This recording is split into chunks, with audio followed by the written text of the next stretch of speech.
first album comes out, Mm-hmm. and then he started working on his second album, Right. Strictly. Correct. Now you were involved in that album as well. Yep. I Get Around was the first single? It was not. It was not. The first single was Holla If You Hear Me. Okay. And it's funny because when, first of all, by the time we recorded I Get Around, Tupac had moved to LA. So he was gone. So the original beat to I Get Around was supposed to be a Digital Underground song. So we actually had that beat and we was riding around with it for about 6 months. But we knew it was a hit. We knew the track was a hit, but nobody wanted to fuck it up. You know what I mean? Like, what we gonna do to this song? We know we got one, but what we gonna do? So we didn't know what we were gonna do with it. And then finally, Shock gave the beat to Saphir. And he was like, man, nobody ain't doing nothing with it. Cause I used to ride around in my Mustang just bumping it, just the track. So he gave the beat to Saphir. And Saphir was sitting on it for a minute, you know, trying to figure it out. I guess Tupac got it. Shock was like, yo, I got to turn in my album. In October, you got something for it. And this is like in the summertime. And Shock was like, well, we got this one track everybody liked, but nobody did nothing to it. See if you could do something to it.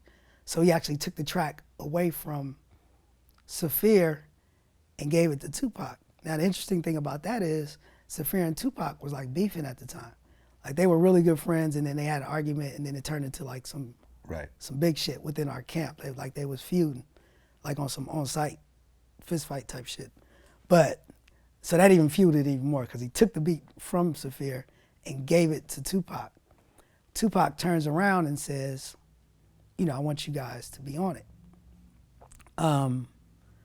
So one thing about Tupac is he's always thinking ahead. So what he did was he wrote the whole song just in case, because he really wanted us on it. So he's like, just in case you guys don't even have time to write it, just go to the studio and just say what I wrote. So so there's a 3-verse Tupac version of I Get Around? It is. If you listen to, I think it's on Death Row's Greatest Hits or some shit like that. Huh. It's called the I Get Around remix. And it has Shock saying his verse, but then it has Tupac's verse for me in place of my verse. Oh, okay. But the thing about it is, Shock actually says the verse that Tupac wrote. So Shock's verse in I Get Around, Tupac wrote it, but Shock kind of just altered it just a little bit. You know, when I get to the studio, the verse is like some shit like, I'm from the O, my fofo, make sure your kids won't grow. I'm like, what the fuck is he talking about? I'm like, I'm not saying this shit.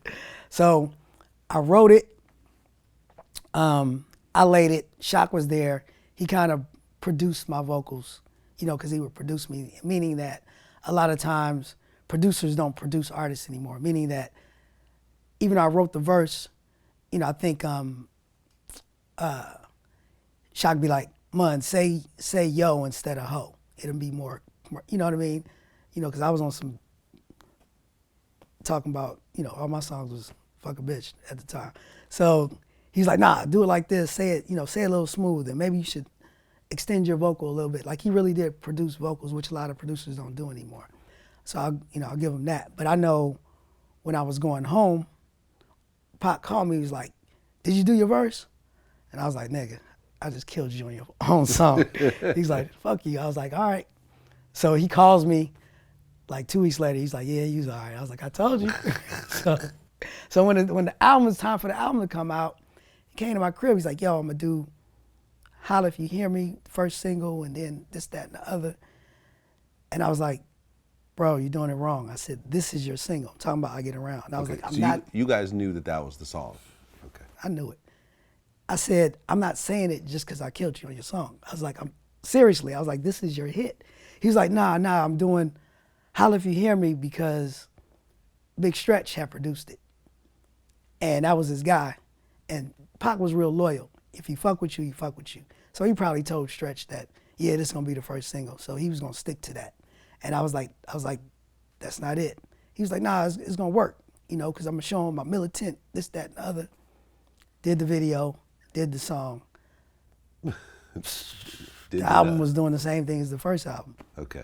And so, interestingly enough, by the time we did the video for I Get Around, Pac was upset, you know, because the album was tanking.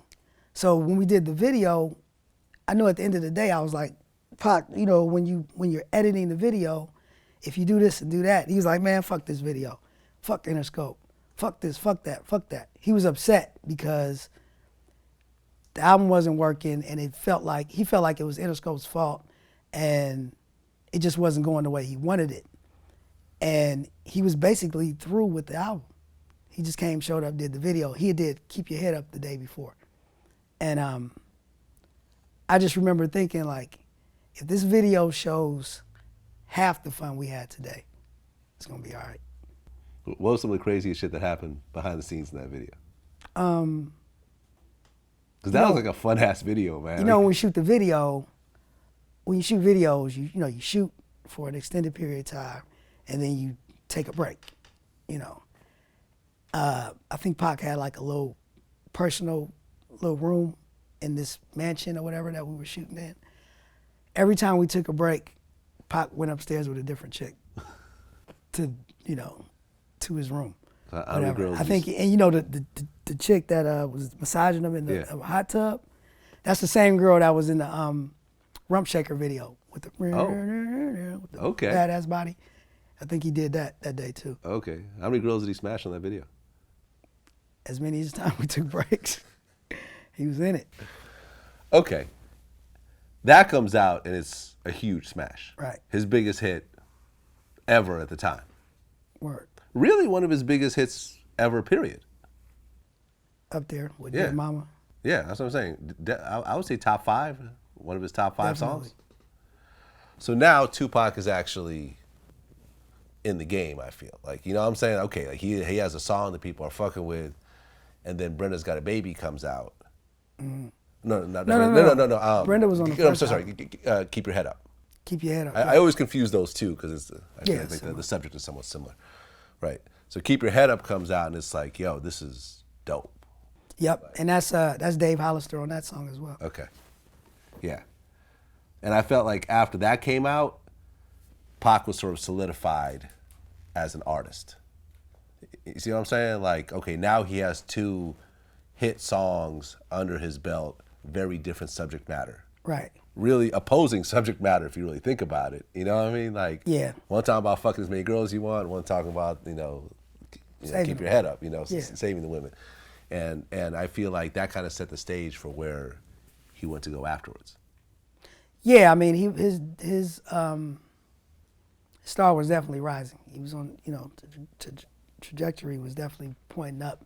And you could see it, and it was interesting to me because as that was happening, that was kind of like when he was really separating from our camp and kind of going his own way. Yeah. And you kind of like, when you see it happening, you kind of feel like a proud papa. Like, look at Pac, he doing this thing finally the way he wanted to do it.